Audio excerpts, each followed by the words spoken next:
Antes de hablar de Uza, hay que entender que el Arca del Pacto no era un símbolo religioso más. Era el objeto más sagrado de Israel.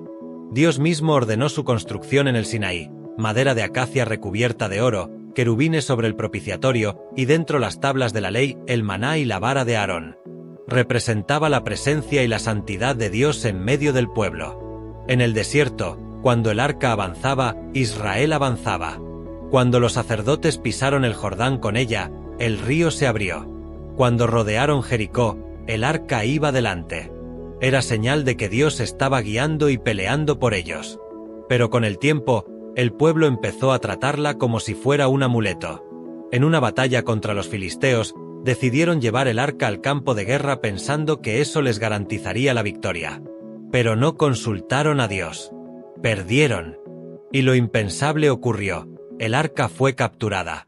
Los filisteos la llevaron al templo de su dios Dagón y la colocaron como trofeo.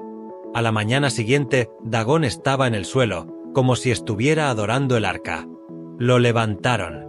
Al día siguiente volvió a caer, pero esta vez con la cabeza y las manos destrozadas. Y no solo eso, comenzaron plagas, tumores, enfermedad y pánico.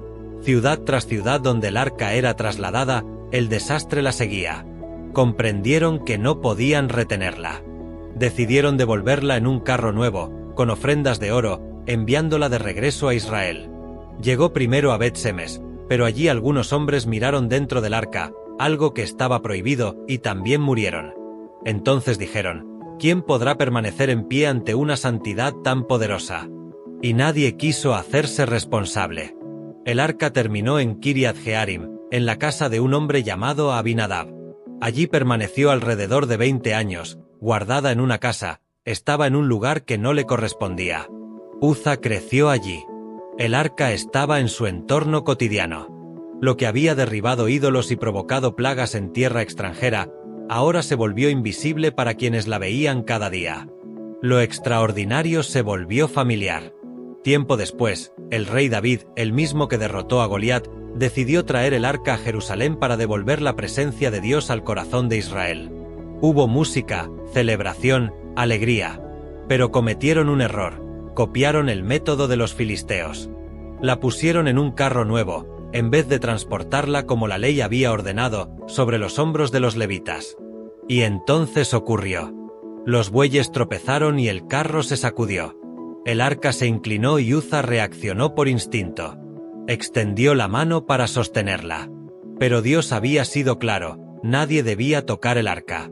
La ira de Dios se encendió contra Uza y lo hirió allí por su imprudencia. Y en ese instante, Uza cayó muerto. La música se detuvo. La celebración se convirtió en silencio. David tuvo miedo. El mismo arca que había derribado ídolos y enviado plagas, ahora había herido a uno de los suyos. David se llenó de temor. Detuvo la procesión y no quiso llevar el arca a Jerusalén. Entonces desvió el arca a la casa de Obed-Edom, donde permaneció 3 meses. Pero allí no hubo juicio, sino bendición. Y David comprendió algo esencial: el arca no era peligrosa, el problema había sido la desobediencia. No la habían trasladado como Dios había ordenado. No sobre los hombros de los levitas, con las varas y la reverencia debida, sino imitando el método de los filisteos. Cuando lo entendió, volvió a intentarlo. Y esta vez lo hicieron bien. Uza quiso ayudar. Pero Dios no necesita manos que lo sostengan, sino corazones que lo obedezcan. Y el descuido ante lo sagrado no queda impune.